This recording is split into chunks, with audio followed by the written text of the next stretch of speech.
What does freedom mean to you? I am going to get a little personal and a little political this week in my weekly video. So welcome to Chandra Zas and Odyssey Food and Mood Coaching. And I don't normally make posts that are connected to politics. Made a few, so it's not a never.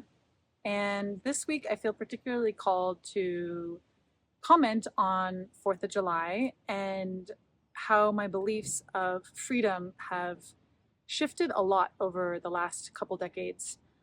When I began traveling in my early 20s, I actually felt pretty embarrassed to be an American and tried to avoid other Americans, and didn't have a lot of high thinking about us Americans.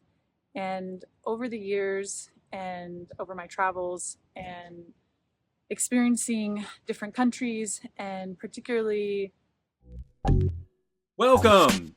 Here is your hostess and coach, Chandra Zas, helping people make food and mood changes doable without missing out. Go ahead, high five that like button, subscribe and share while you're there. In the current political situation that I find myself in, being married to an Israeli, and part of our personal discussions around values, family values, personal values, and my partner's questioning of like, well, do you really value freedom? And as an American, I have very much taken it for granted. And over the years, I have come to really realize how amazing it is to be a woman born in the time and the place that I was born. I was born in California in 1982, and I have a tremendous amount of rights as a woman. And the right to wear this shirt, for example, it's actually a very short shirt. One that I was wearing, I have a few of these. I was wearing a white one the other day in the park with my daughter, and a woman with a hijab, with a Muslim face covering, walked in the park, and I got really uncomfortable. And I looked around the corner and saw that there was a group of Muslims and wearing hijabs, and it just, I could feel the the tension and the stress in my body. And then last night I was sitting with my daughter and I was sharing with her, I was like, do you know how lucky we are to be women of this time? And she was like, what do you mean? Tell me, what are you thinking? And the truth is that women are property in many parts of the world. Women don't have, or there's a range of rights that women have. And I would say being an American woman is one of the most special things that I realize that I'm experiencing, because I have the right to wear what I want to wear. I have the right to divorce. I am not property. I have the right to have my own business. I have the right to have ownership over my body. It's really, really incredible to have these rights. And I think it's really important not to take them for granted and not to just think that they're automatic. Hello, my friend. How are you? I'm in the Dead Sea, floating in the water. Go ahead and like and share and follow so we can keep in touch. And this current war in Israel has broken my heart in many ways, and has made me even more just appreciate the rights and the freedoms that I have.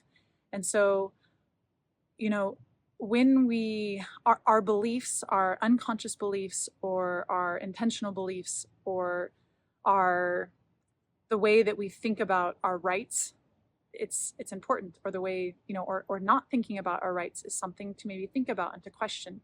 And so, what is my point of this video?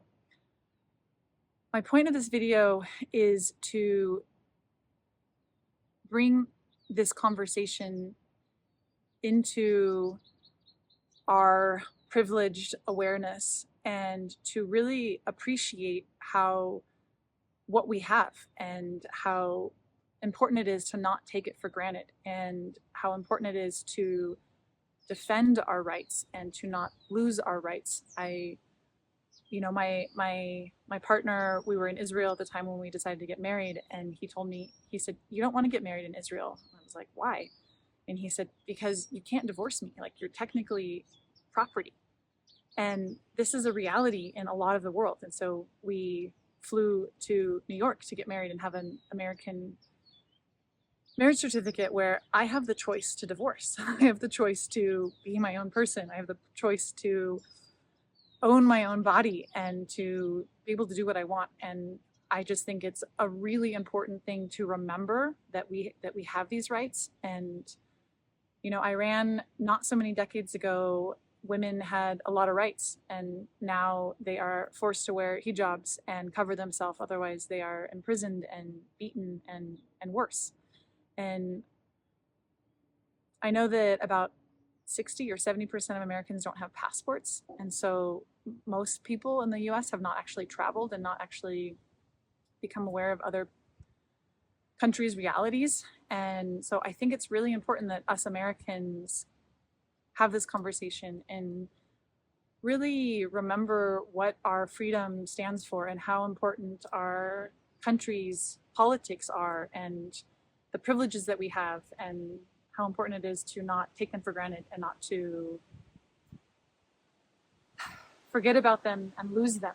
And so I don't really like getting political on here. Politics are not my strong suit or not something that I particularly like to talk about. And I think it's really, really important to keep this conversation alive and to add to the conversation and to remember how great our country is and how great our rights are and how great our freedom is, and to stand up for it. So with this unusual commentary, I want to wish you a happy 4th of July.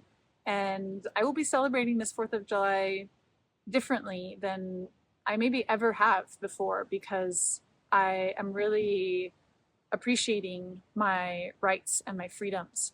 And I'm not going to do anything necessarily outwardly differently, but I will be really appreciating and being grateful for my rights and my freedoms. And I'm helping my daughter understand how important they are, and you.